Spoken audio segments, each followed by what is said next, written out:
Welcome साथियों, Saurabh academy में आपका फिर से स्वागत है। चले चलते अपने सब्जेक्ट को। आज निम्नलिखित कथनों में से कौन सा कथन सही है?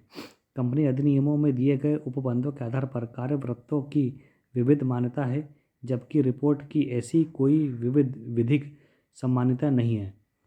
बी है, कंपनी अधिनियम के उपबंधों के आधार पर कार्यवृत्तों की कोई विधिक सम्मान्यता नहीं है, पर रिपोर्ट की विधिक सम्मान्यता है। कार्यवृत्त में बैठक के सभी विषयों और ब्यौरेवार लेखा जोखा होता है, जबकि रिपोर्ट में अपेक्षाकृत कम ब्यौरे होते हैं। कार्यवृत्तों और रिपोर्टों के बीच बहुत कम अंतर है, सिवाय इसके कि एक संक्षिप्त होता है और उसमें केवल कार्य बिंदु दिए रहते हैं, जबकि दूसरी अर्थात रिपोर्ट में किसी विशिष्ट निर्णय के पक्ष और विपक्ष सहित ब्यौरे दिए रहते हैं। तो दोस्तों से करेक्ट आंसर है डी नंबर का। अगला क्वेश्चन अपने पास कथन है, तुलन पत्र किसी व्यवसाय की मालिकियत प्रकट नहीं करता। आर है, परिसंपत्तियां मात्र अपरिशोधित लागतें हैं। तो दोस्तों से करेक्ट आंसर है ए और आर दोनों सही हैं और आर ए का सही स्पष्टीकरण है।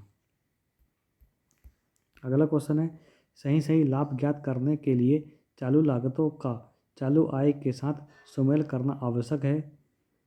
कारण है, लीफो चालू लागतों का चालू आय के साथ सुमेल सुनिश्चित करती है। तो दोस्तों से करेक्ट आंसर है ए और आर दोनों सही हैं, परंतु आर ए की सही व्याख्या नहीं है।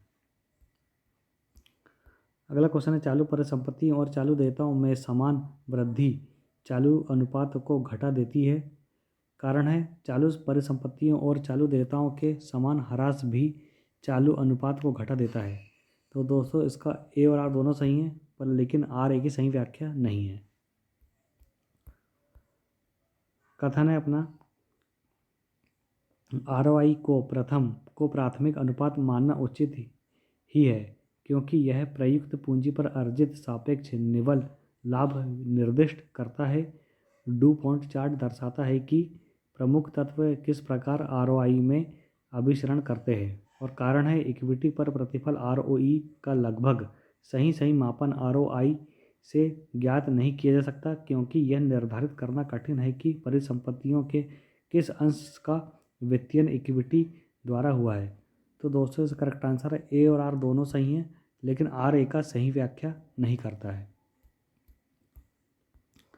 कथन है अपना, एक नई इमारत खड़ी करने से पहले उस जगह खड़ी एक पुरानी इमारत को गिराने की लागत को पूंजीगत व्यय माना जाता है।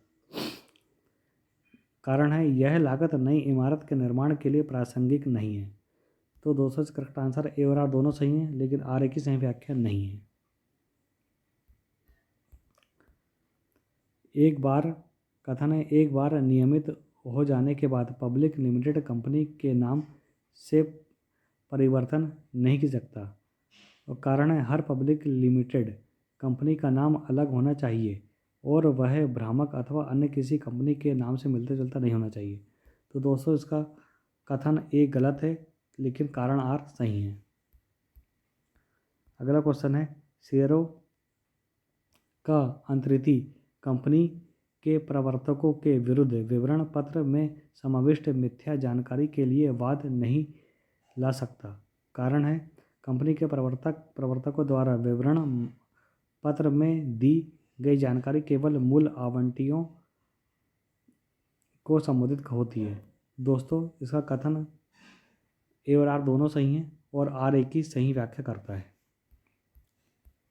अगला क्वेश्चन है, प्रभावी अभिप्रेरण संगठनात्मक जटिलता और संघर्षों से मंडित हो जाता है। कारण है, व्यक्ति के अभिप्रेरण जटिल और परस्पर विरोधी हो सकते हैं। तो दोस्तों इसका करेक्ट आंसर है ए और आर दोनों सही हैं और आर ए की सही व्याख्या करता है। अगला क्वेश्चन अपने पास है, सिद्धांत एक्स के अनुसार सभी कर्मचारी काम को नापसंद करते हैं और उनसे काम लेने के लिए उन्हें अवपीड़ित, नियंत्रित अथवा धमकाने की जरूरत होती है। कारण है, सिद्धांत एक्स की मानव प्रकृति के विषय में एक धारणा है जो कर्मचारियों के लिए भी प्रासंगिक है। तो दोस्तों से करेक्ट आंसर है कथन ए गलत है, कथन गलत है किंतु कारण आर सही है। अगला क्वेश्चन है कथन ऐसी हर बात जो अधीनस्थ की भूमिका के महत्व को बढ़ाने वाली है प्रत्यय योजन है। कारण है अधीनस्थों को प्रत्यय योजन के द्वारा प्रशिक्षित किया जा सकता है। तो दोस्तों ए और आर दोनों सही हैं और आर एक ही सही व्याख्या करता है। कथन कार्यालय प्रणाली एक विशिष्ट व्यावसायिक क्रिया में संक्रियाओं का मानक अनुक्रम है और उसका सरोकार इस बात से है कि ये संक्रियाएं किस प्रकार निष्पादित होती है और साथ ही किसके द्वारा तथा कब निष्पादित होती है। कारण प्रणालियों में संक्रियाएं व्यक्ति और प्रयोजन समाविष्ट है। तो दोस्तों इसका ए और आर दोनों सही हैं और आर एक ही सही व्याख्या करता है। कथन ए फ्रैंकिंग मशीनें डाक में जाने वाले पत्रों पर डाक शुल्क छापने के लिए प्रयोग में लाई जाती है। कारण आर है फ्रैंकिंग मशीनें बाजार से खरीदनी होती है और इसके लिए डाक विभाग से लाइसेंस लेने की आवश्यकता नहीं होती। तो दोस्तों इसका करेक्ट आंसर है सी नंबर का है। ए कथन ए सही है लेकिन तो कारण आर सही नहीं है। अगला क्वेश्चन है संगठन और पद्धतियाँ प्रबंधन की गुणवत्ता को सुधारने और कुशल प्रशासनिक तंत्र को बनाए रखने का सचेत प्रयास है। और कारण है इसमें जांच के विषय के बारे में ब्यौरेवार जैसे किन किन कार्यविधियों का पहले से अनुसरण किया जा रहा है जांच की जाती है। तो दोस्तों इसका ए और आर दोनों सही हैं और आर एक की सही व्याख्या करता है। निम्नलिखित के अनुसार व्यवसाय का जीवन अपरिमित माना जाता है। लेखाकरण अवधि संकल्पना, लागत संकल्पना, सुनाम प्रतिष्ठान, गोइंग कंसर्न की संकल्पना, दोहरे पक्ष की संकल्पना। तो दोस्तों इसका करेक्ट आंसर है सी नंबर का सुनाम प्रतिष्ठान गोइंग कंसर्न की संकल्पना। तो दोस्तों आज का अपना वीडियो यही समाप्त होता है। प्लीज़ चैनल को लाइक सब्सक्राइब और शेयर जरूर करें। जय हिंद, जय भारत, वंदे मातरम।